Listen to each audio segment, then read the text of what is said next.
You know the vibes. We're back with another episode. It's your boy Mo, aka the Hoop Genius, alongside the one and only Mr. BJ Armstrong. BJ, how are you doing this evening?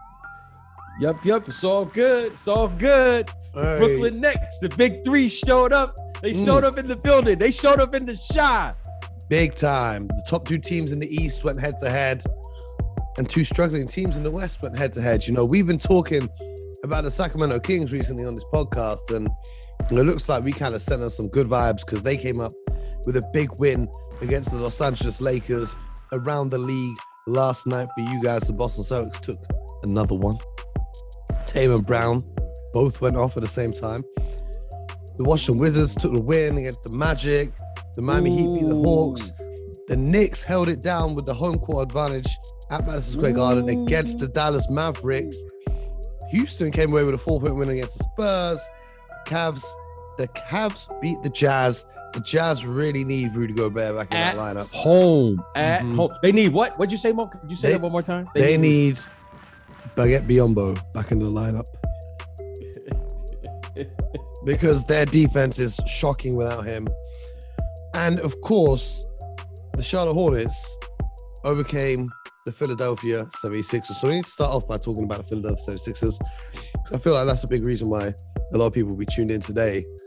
I put out a tweet last night about a certain Mr. Ben Simmons of the Philadelphia 76ers. I said that his preferred teams in the West are Dallas and Golden State. And he realizes that Golden State is highly unlikely and fears that the Sixers might not trade him because of their extremely high asking price. And a lot of fans start going crazy at this, especially Dallas Mavericks fans.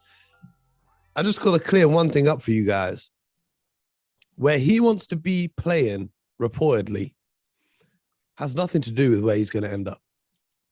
He could say he wants to play basketball on the moon, and that does not mean Daryl Morey and the Philadelphia 76ers are going to trade him to the moon. That's just him talking. You know what I'm saying? According to sources. But let's play the hypothetical game, BJ. If Ben Simmons was to end up with the Dallas Mavericks, how do you like the fit of him being over there with Luka Doncic? Doesn't make sense to me because Luka Doncic has the ball 90% of the time. Luka Doncic is a point guard. He's an elite point guard. I know he's 6'8", 6'9". He's a walking triple-double. And you need to surround him with scorers and defensive players. Now, on paper, you'll say Ben Simmons is a defensive player. However, Ben Simmons currently, as we're speaking here today, has a huge deficiency in his game, which is shooting. So that fit with Luka Doncic at this juncture of his career, to me, is not a good fit because Ben Simmons also needs the ball to be effective. He's a 6'10" point guard. And I don't see anytime soon any coach Kidd included, that's going to take the ball out of Luka Doncic's hand to place it in another point guard's hand to say, go create for him. So I don't see that being a good fit. But, you know, I've seen stranger things, but currently I don't see it. Now, there will be some coaches, there will be some executives that say that good players will always figure it out. Without question, you're talking about very talented players. Ben Simmons is a very talented player. Luka Doncic obviously is a very talented player. But overall, I don't see this being a championship fit as those two players, you know, are trying to figure out where they're at right now in their careers, especially Ben Simmons.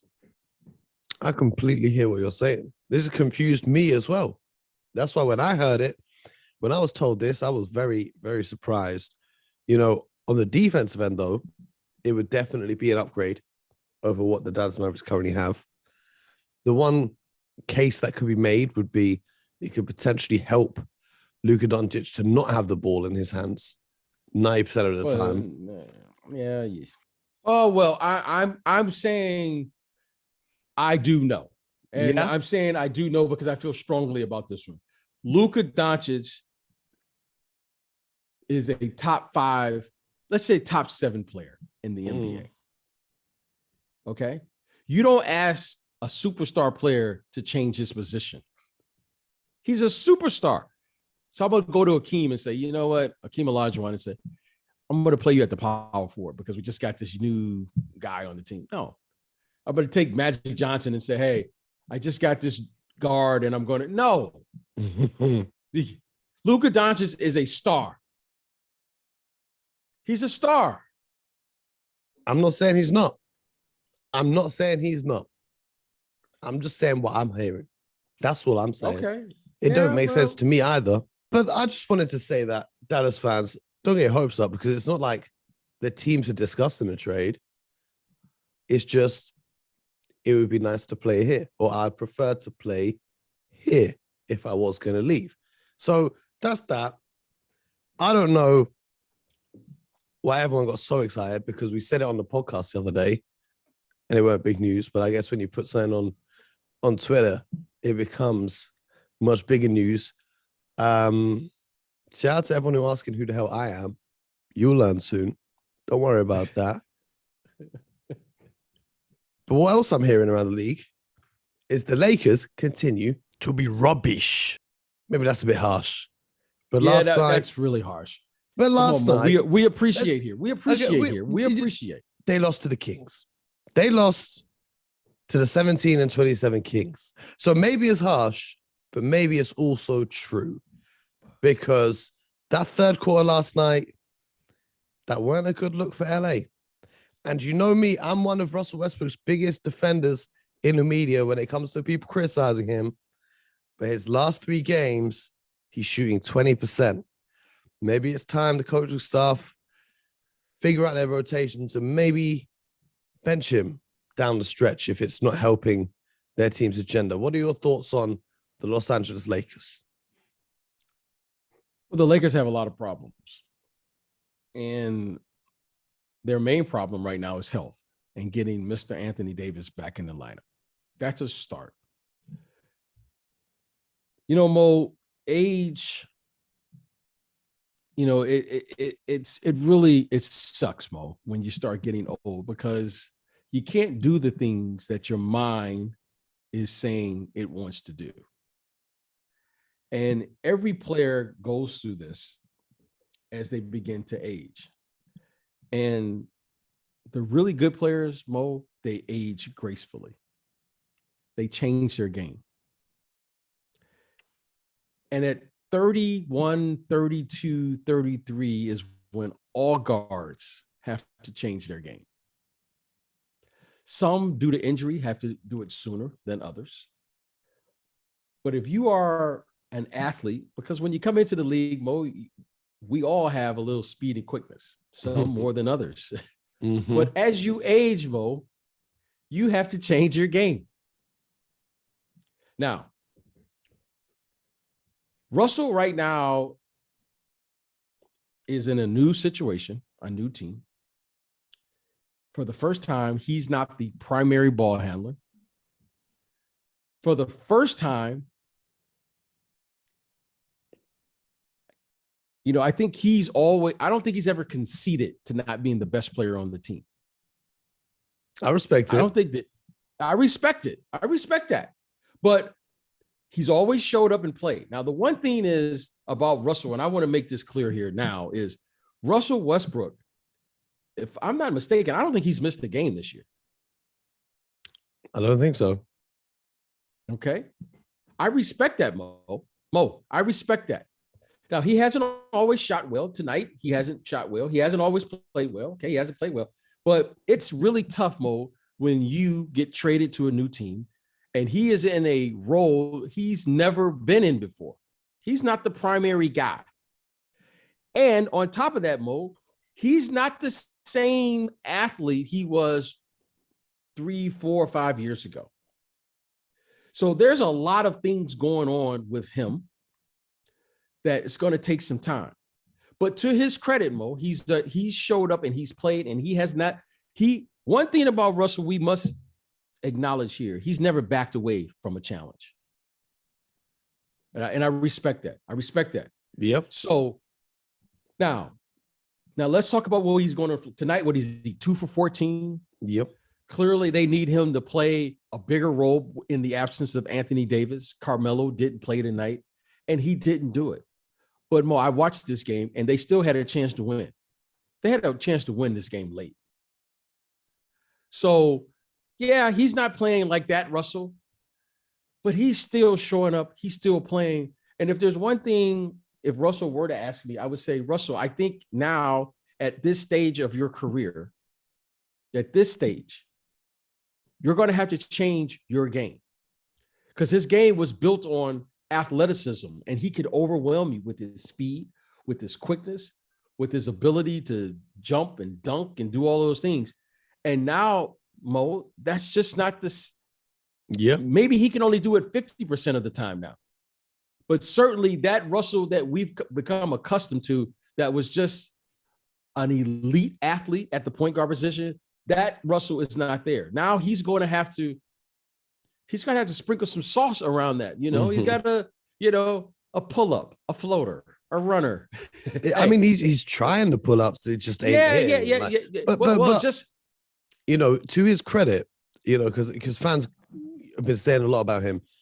His shooting percentage is up on last year.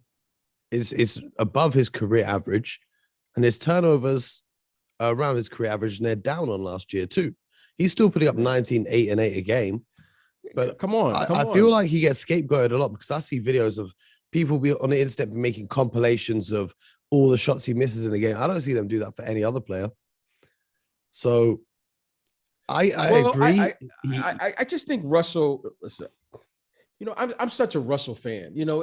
This is always hard to do, because when you really I don't like Russell. I love Russell Westbrook, because he shows up and he plays and he competes. It's really hard to criticize someone when they're giving you their absolute best. He's not ducking the action. He's not ducking the games. He lays it out on the line every single night.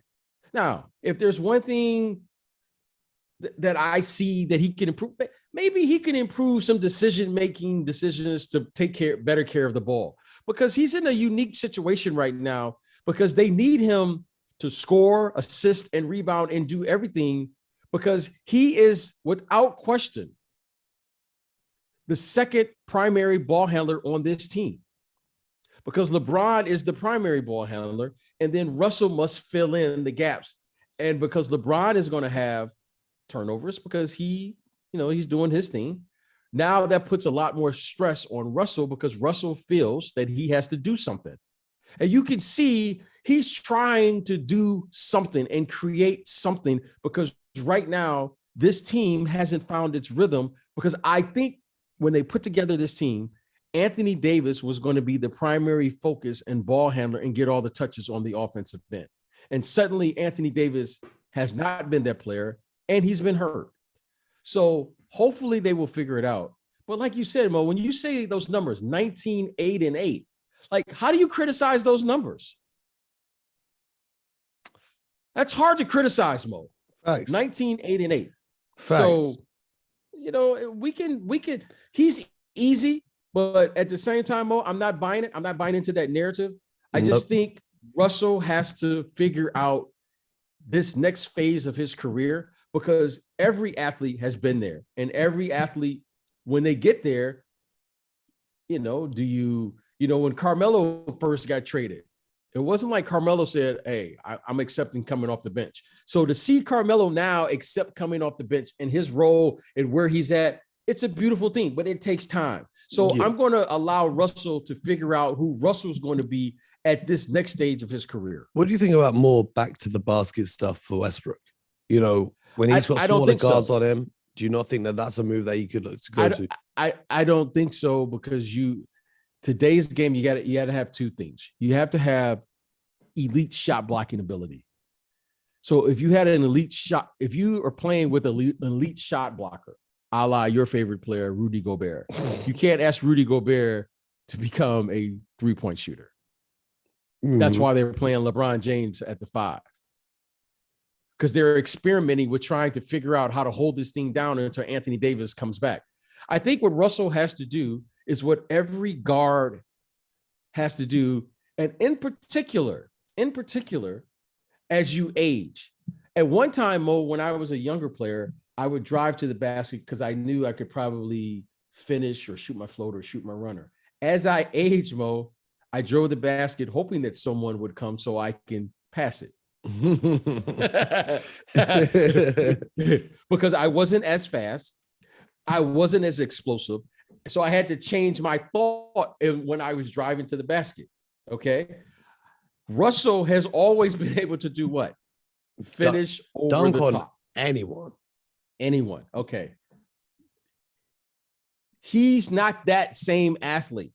Maybe some nights he is, but consistently, the one that was just doing left-hand dunks, right-hand dunks, two-hand dunks, and all those things, he's not that athlete. He's not that young Russell Westbrook straight out of UCLA.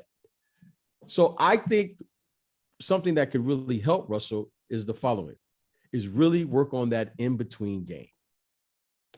Because there isn't all of us guards, okay, especially the ones who never had the athleticism. And this is what made Derrick Rose so tough to guard, because he was an explosive athlete who had an in-between game. Mm-hmm. Because I stayed on him about, you have to have a floater and a runner. And he's got one of the best floaters right now. That's his game. Yep. Ja Morant is tough because he'll dunk over you, he'll dunk around you, and he's got a floater and a runner. Kyrie he's special with it. So I think Russell would benefit from just doing, instead of trying to speed up, just slow down and work on your floater and your runner and let the game slow down. Because he is getting 19, 8, and 8, and he could easily get 25 if he just slows down. Yeah. If he just slows down, he could get 25 points a game because he doesn't have to work as hard playing with LeBron. But I think he's got to figure out how to play this new game. And he's without question good enough to do it. He's a great kid. He's a hard worker. And I think they'll figure it out as time goes on. I really think he will figure it out. Now, does that mean they will win more games? That's to be seen, but I think he'll figure it out. Well, speaking of figuring it out, the Brooklyn Nets are now 13-3 when their big three played together. The head of the Eastern Conference, the Chicago Bulls, hosted the Brooklyn Nets last night, and Brooklyn came out of the United Center with a W. We had a question coming from one of our viewers. Lyndon Taylor said he wanted to know what the floor is in the Nets offense. Joe Harris being out obviously doesn't help, but they shouldn't be losing to teams like Portland. And, well, I don't know if we still need to discuss that because they really bounced back. They put up almost 140 points on the Chicago Bulls, who have been playing excellent basketball this season. And, Kevin Durant, as efficient as ever, had 27. He was shooting 70% from the field. James Harden, 25. And Kyrie Irving struggled with just 9 points, 4 from 10. But it's going to take some time for him to get integrated. But the beauty of this Brooklyn Nets team is, even if Kyrie Irving's struggling, Patty Mills comes off the bench with 21. So my question to you is, first of all, from the Brooklyn side, what are you seeing? Because, of course, there was the news yesterday that Kyrie can play home games. The Brooklyn Nets just have to pay a $5,000 fine every time he does. If you're owned by a billionaire owner, I think that's a small price to pay. And then on the other side of things, the Chicago Bulls, everyone's asking whether or not they're serious contenders or just playing great in the regular season. I think this game was kind of a good litmus test for them. And I think it's a real wake-up call for them if they're going to need to pull things together for a playoff run. What were your thoughts on last night's game? Great win for the Brooklyn Nets. I wasn't as impressed with Brooklyn as I was disappointed in the outcome of the game by the Chicago Bulls, because the Chicago Bulls has been a feel-good story all season. They are currently ranked or have the best record in the Eastern Conference, and to lose and be down by 30 points at home in a game where you can really make a statement that it's not a fluke. We're here. We're going to be tough as we, start to pass the midway point in the regular season. And for them really to drop an egg at home and lose in this fashion, now you're saying, okay, are they just Are they just playing? Are they really playing above or playing better than anticipated? Are they overachieving? Or is Brooklyn just that much better than them? Because this was one of those games where you're supposed to let everybody know we're for real. Now, give Brooklyn credit. They came out at home as well, by the way. Yeah, that's what I'm saying. In front of your crowd. In front of your crowd. The crowd was fired up. I watched the game. Brooklyn came out and wanted to make a statement. Now, the memo was received. We are better than you, Chicago. You know we're better than you, and you can't match up with us. Now, you lose at 30 at home. I don't know how many more adjustments you can do, okay? Because Kyrie only had 8 points or 9 points. How much of that is a mental edge? You know, when you beat a team that badly in the regular it's season, a if you see them in the playoffs. That's a huge edge. That's a huge edge. That's a huge edge. That's a huge edge. Now, you got to come out and do the work, but you have the confidence to know we can beat you at home. And then that also gives you the confidence to say we should really beat you when we go home. So I think the Bulls right now are in a tricky situation, a tough situation, because now I think the other teams are going to see this and go, oh, they're not as good as they say they are. So that's what I think the other teams are going to say. So, you know, they lose to Dallas. They come back and they beat the Pistons by 30-something points. And then they lose to Brooklyn by 30 at home. And that wasn't like a game like, oh, you know, somebody snuck up on them. No, this was a team where that game was circled. That game was on ESPN. That game was circled. They're chanting MVP when DeMar DeRozan touches the ball. He's in the MVP conversation. And Brooklyn came in there and said, nah, they not ready. No. So big win. I think the Bulls have some work to do. It's a little disappointing. They got to shake that off. But give Brooklyn credit. They played well. They shot well. They got big contributions. Patty Mills had 20 off the bench.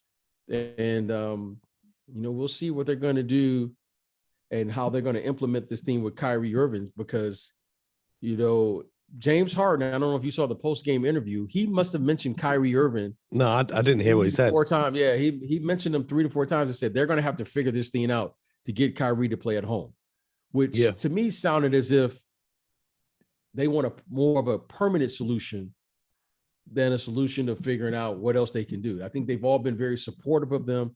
But more importantly, Mo, I think it is clear to say this and be very definitive about this one. They are a better team with Kyrie on the floor. Yeah. And if they have any championship aspirations, it's going to start and stop with Kyrie Irving. Yeah, man. And I think the irony of Kyrie wanting to make a stand by not taking the vaccine and now becoming a stand for the rules don't apply if you're rich, if he is to play at the home games and the Nets do pay that fine, I think it would be pretty ironic. But as a fan of basketball, it would be great to see him on the court and have that level of consistency. Because this is what I was saying the other day was, it's not so much the consistency for Kyrie Irving that I'm worried about. It's for the role players who are either going to be in the starting lineup or coming off the bench. It's their level of consistency in terms of their rotations, their minutes, their rhythm, their flow that I would be more worried about than, because you know Kyrie Irving, put him anywhere on earth, he's going to do what Kyrie Irving does. Obviously, he struggled a little bit last night, but you know, you can't have a great game every night. So yeah. So, you know, the $5 grand fine for playing at home, I think there's like 20 home games left. We're at halfway through the season. There's like 20 home games left for the Nets. So you're paying $100 grand. Like, come on, man. Guys in the league have been fined more for, you know, technical fouls and going at referees and going at each other. So I don't know, if I was owning the Brooklyn Nets, I'd pay that and not even think twice. I don't know how they feel about it. I think that's something. Yeah, I think it's something they have to figure out internally because, you know, Mo, that's a very sensitive topic. Yeah. When you start talking about, you know, and everyone has, you know, that's their choice. I know what I think about it, but hey, who am I to say? However, you know, as I look at the game though, Mo, I will say this. Offensively, this is a championship caliber team. But I'm still concerned about the Nets on the defensive end. I'm still concerned whether Kyrie plays or not. I do not like the defensive look of this team. They're so good on the offensive end. They're just going to try and outscore you. They're going to outscore you. And I will say this, Mo, and I think I've said it to you before in our private conversations, but I don't think I've ever said this to you on air or said this or we discussed it on air. If the Nets win the championship this year, I think they will change the way the league will forever look in the future, because this will be the first team where you can say offensively, that's the only way they can win, because they're not going to get a stop. It's not like this team is going to stop anyone.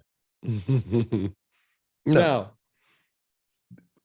in all good teams or all teams that have won a championship, they've all been good defensive teams for the most part. This one, I'm not sure what this is, but we do know they're capable of putting up 138, 140 points, and those guys didn't even play in the fourth quarter.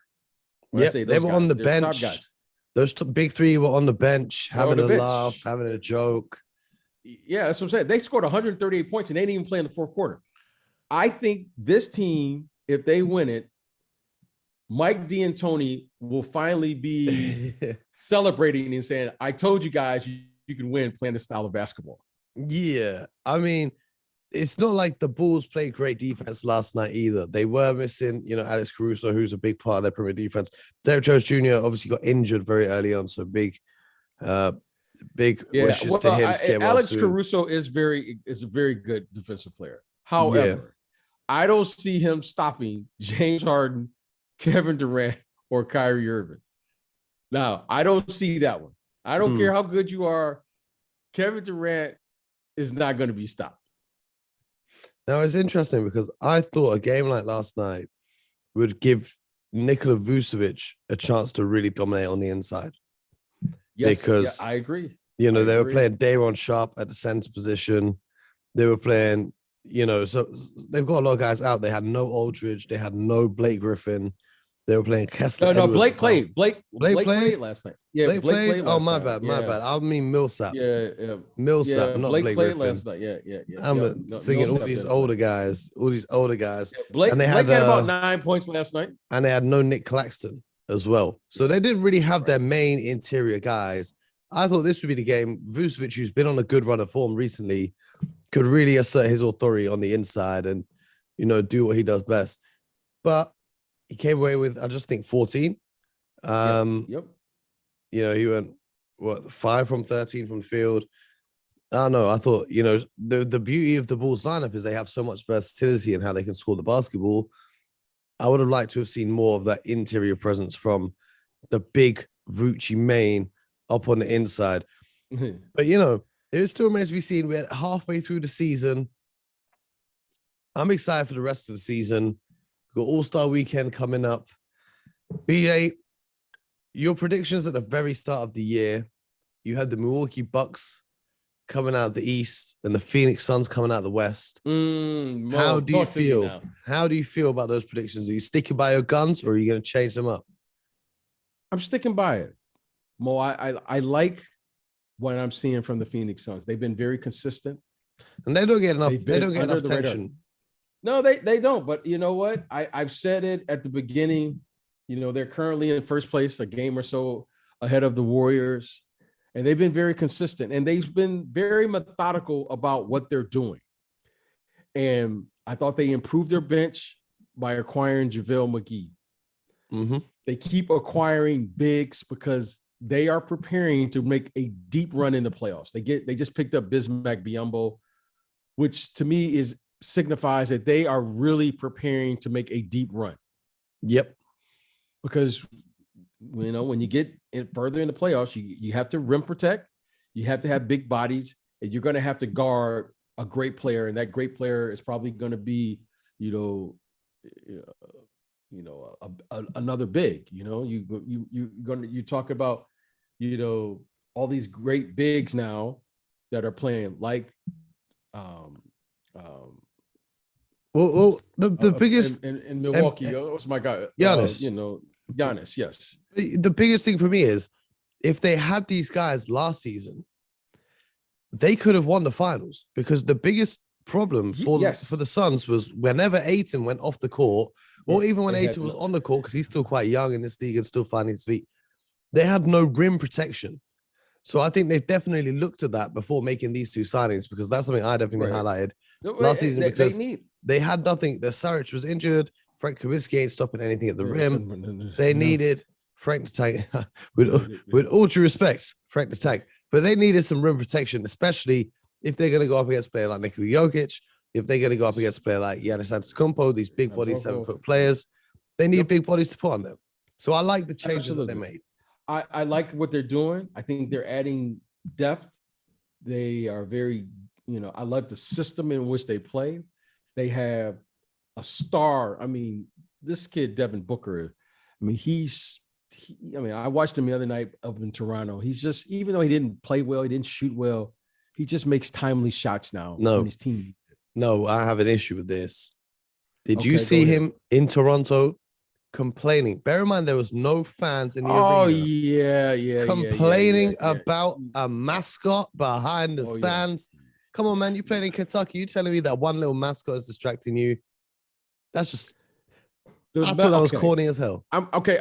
No, I didn't think it was corny because of the following. There's no fans in the building. Exactly. If there's fans in the building, the fans add the depth and the background.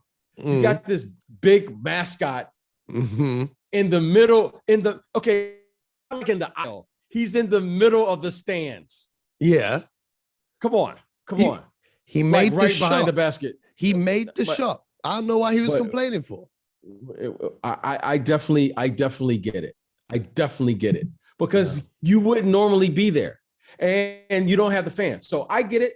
It's a thing. I get it. You got, when the fans are there, that's one thing. When you're just sitting there and then all of a sudden, out of nowhere, this mascot could have been anywhere in the arena. He's right there. Home court advantage. Come on.